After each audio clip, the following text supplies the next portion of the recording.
राजा रघुवंशी के भाई विपिन रघुवंशी का बड़ा खुलासा, कहा सोनम की मां को लव अफेयर की थी जानकारी। सोनम ने अपनी मां से कहा था राजा से शादी का अंजाम ठीक नहीं होगा।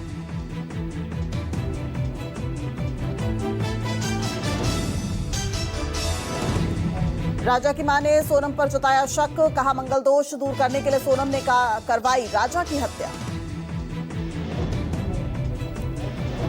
राजा की मां का कहना था कि पहले पति की हत्या कर दूसरी शादी का था प्लान। मांगलिक है सोनम, इसलिए मंगल दोष दूर करना चाहती थी।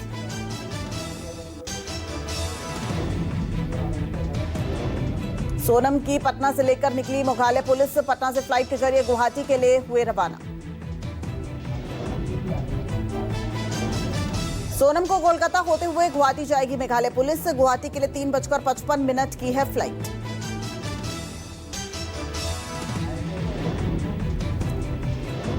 विदेशों से लौटे सांसदों के प्रतिनिधिमंडल की आज प्रधानमंत्री मोदी से करेंगे मुलाकात। प्रधानमंत्री इस बैठक में विदेश से लौटे 7 प्रमुख सांसदों के प्रतिनिधियों के जरिए फीडबैक लेंगे। आज शाम 7 बजे प्रधानमंत्री मोदी विदेश से लौटे सांसदों के साथ आवास पर करेंगे डिनर। ये सभी सांसद विदेशों में पाकिस्तान को बेनकाब करके लौटे हैं भारत। सांसद संजय कुमार झा ने कहा आज शाम हम प्रधानमंत्री से मिलेंगे। फीडबैक देने के लिए आज शाम हम पीएम मोदी से मुलाकात करने जा रहे हैं। विदेशों के अनुभव को करेंगे साझा।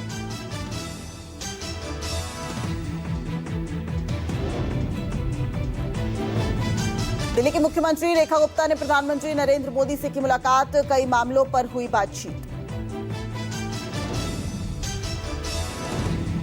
पूर्व सीएम आतिशी को दिल्ली पुलिस ने लिया हिरासत में। कालकाजी के भूमिहीन कैंप में एंटी डिमोलिशन प्रदर्शन में हुई थी शामिल।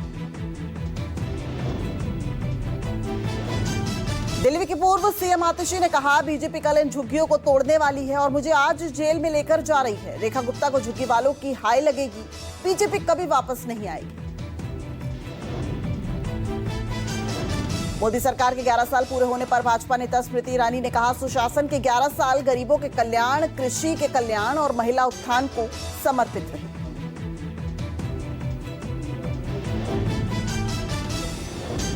दिल्ली की मुख्यमंत्री रेखा गुप्ता ने कहा दिल्ली का एक बहुत अच्छा वक्त शुरू हुआ है। सभी सरकारें दिल्ली को सुंदर, स्वच्छ और विकसित दिल्ली बनाने में जुट गई।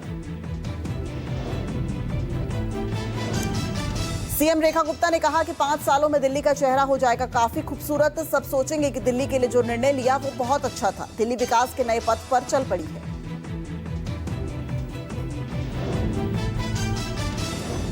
बीजेपी शासित राज्यों के सीएम आज कर रहे हैं प्रेस कॉन्फ्रेंस। मोदी सरकार के 11 साल पूरे होने पर गिना रहे हैं सरकार की उपलब्धियां। लखनऊ में मुख्यमंत्री योगी आदित्यनाथ ने की प्रेस कॉन्फ्रेंस। कहा प्रधानमंत्री मोदी के कार्यकाल के 11 साल आत्मनिर्भर और विकसित भारत की नींव के स्वर्णिम युग के रूप में जाने जाएंगे।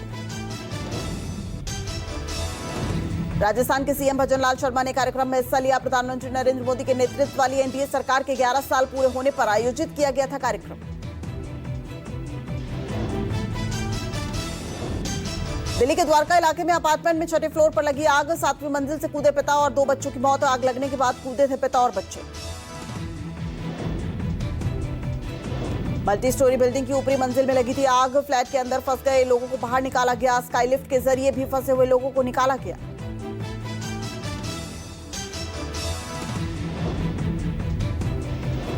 पटना ग्रामीण के पालीगंज में आज सुबह अज्ञात अपराधियों ने 2 बाइक सवार युवकों को गोली मार दी। दोनों युवक ही मौके पर ही मौत हो गई। मृतक दोनों युवकों की पहचान सोनू कुमार और रोशन कुमार के रूप में हुई है। पुलिस घटना के पीछे कारण पता लगाने में जुटी हुई। राजद सुप्रीमो लालू प्रसाद यादव का एक्स पर पोस्ट। लालू ने पोस्ट के जरिए सीएम नीतीश से पूछा सवाल। कहा नीतीश जानते हैं कि उनके शासनकाल में आंकड़ों के मुताबिक 65,000 हत्याएं हुई हैं।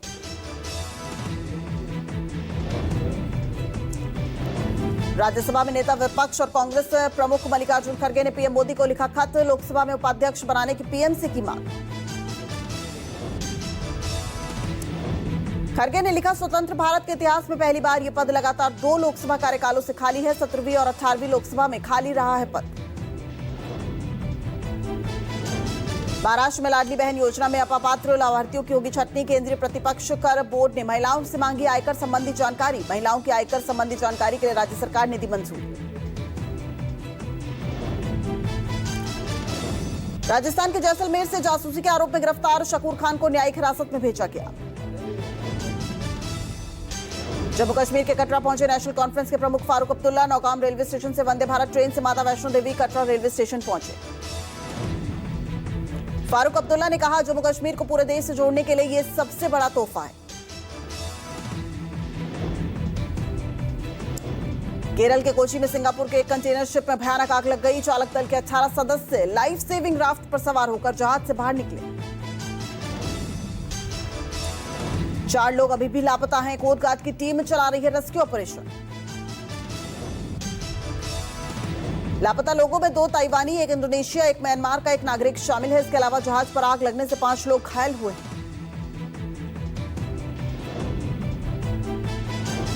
आरएसएस प्रमुख मोहन भागवत आज से 2 दिवसीय बिहार दौरे पर हैं। भागवत केशव सरस्वती विद्या मंदिर में चल रहे कार्यकर्ता प्रशिक्षण वर्ग का निरीक्षण करेंगे और संघ कार्यकर्ताओं को संबोधित करेंगे। कर्नाटक के सीएम सिद्धरामैया आज राहुल गांधी से करेंगे मुलाकात। डिप्टी सीएम डीके शिवकुमार भी बैठक में हो सकते हैं शामिल।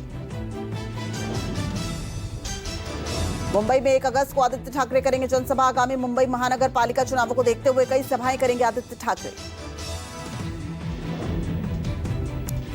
अहमदाबाद के भावनगर में नेशनल बास्केटबॉल प्लेयर निकला साइबर फ्रॉड। देश भर में डिजिटल अरेस्ट के कई कारनामे सामने आए।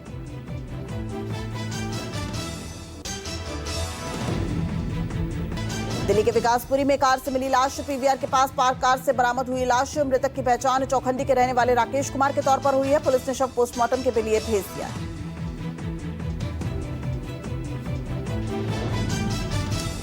दिल्ली में अवैध तौर पर रह रहे बांग्लादेशी और रोहिंग्या की धरपकड़ जारी है। पुलिस ने वजीरपुर और नई सब्जी मंडी से 66 अवैध बांग्लादेशियों को गिरफ्तार किया है। शिवसेना यूबीटी ने सामना संपादकीय में बीजेपी पर बोला हमला। राहुल गांधी के चुनाव आयोग पर पूछे सवाल का किया समर्थन।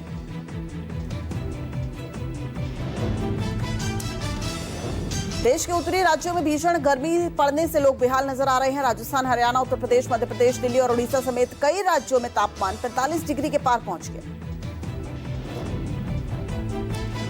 मौसम विभाग ने दिल्ली एनसीआर में 2 दिनों के लिए हीट वेव गर्मी का ऑरेंज अलर्ट जारी कर दिया है। चलेंगी लू और गर्म हवाएं।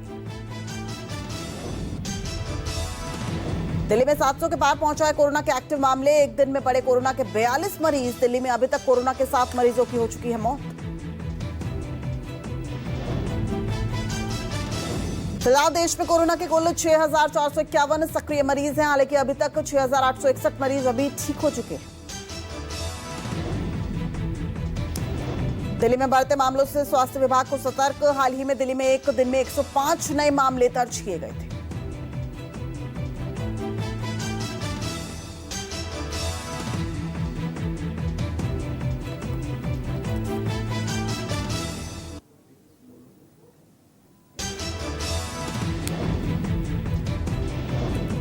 अमेरिका के लॉस एंजलिस की हिंसा ने ट्रंप पे तैनात किए 4,000 नेशनल गार्ड। 4 दिनों तक जारी हिंसा में अब तक 2 लोगों की मौत भी हो चुकी है।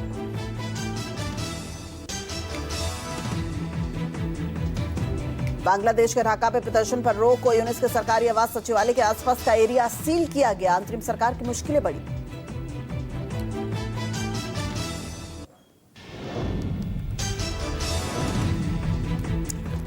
धोनी आईसीसी के हॉल ऑफ फेम में शामिल हुए। ये उपलब्धि पाने वाले 11वें भारतीय बने धोनी। बोले, मेरे लिए गर्व की बात है।